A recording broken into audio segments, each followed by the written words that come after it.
Two white magisters are discussing the fate of three magically bound captives. Captives clad in the dark shroud of the Black Ring. You.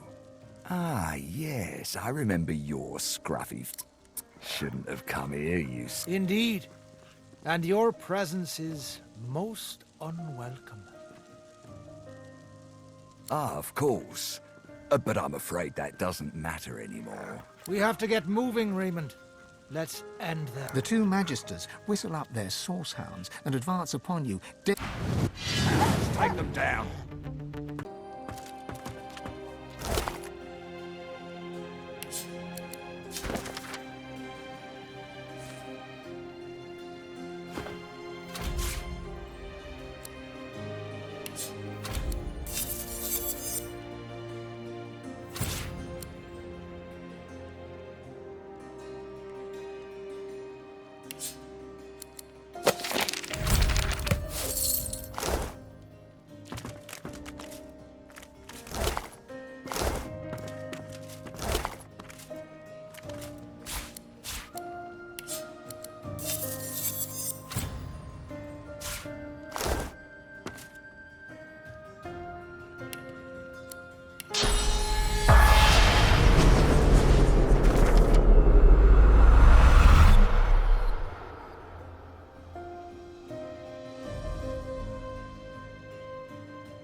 The Aeterin! But I can't sense it anymore. The spirit gazes around, clearly looking for something, but does not register your presence. The spirit grins as he sees you, a grin that contains So, are you a servant to the king, here to bring me back? He laughs bitterly. I've got time. I can wait. The spirit sways from foot to foot, as if dazed from a fist fight.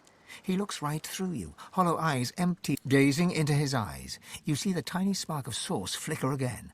Catching it like a pearl, you see a reflection on its surface. The spirit as a younger man. You see his commander, a shadowy, horrifying figure that seems to flit in and out of existence. You see the recruits. You see him deep in a cave, using source to break through a magical barrier, trying, failing. The source pearl you gaze into grows dark and disappears. You are left with the endless blackness, blacker than black, of the spirit's depth.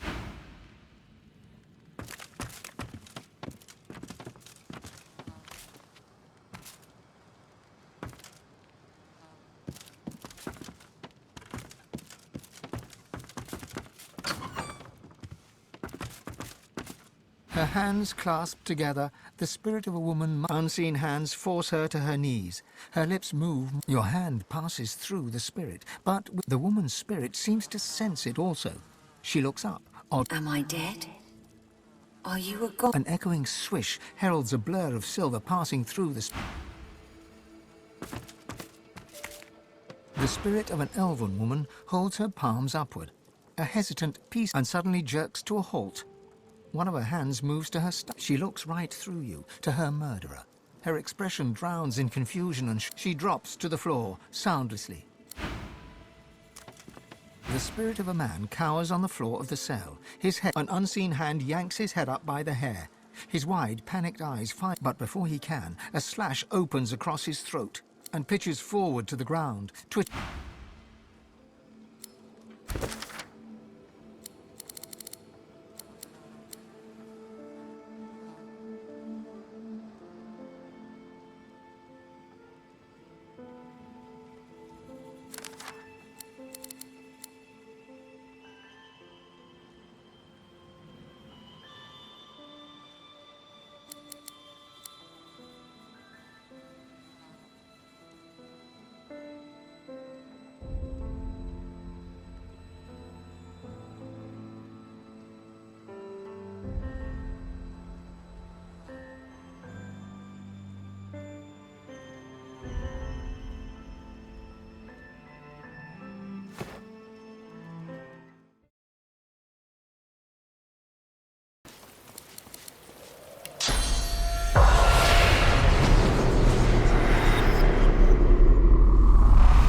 The spirit mouths the words to a mourning song. I shall not mourn till morn. Softly you sing. She registers your presence and she turns back to her fallen self once more.